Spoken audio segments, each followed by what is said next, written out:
Hi అండి. అప్పటికప్పుడు ఇన్‌స్టంట్‌గా దోసలోకి, ఇడ్లీలోకి రెడీగా 5 నిమిషాల్లో అయిపోయే ఇన్‌స్టంట్ చట్నీ ఎలా తయారు చేసుకోవాలో ఇప్పుడు చూపిస్తాను మీకు.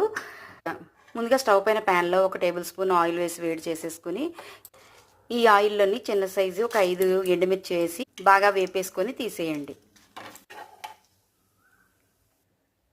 అదే నూనెలోని హాఫ్ టీ స్పూన్ జీలకర్ర వేసి వేయలేనట్లు చిన్న అల్లం ముక్క,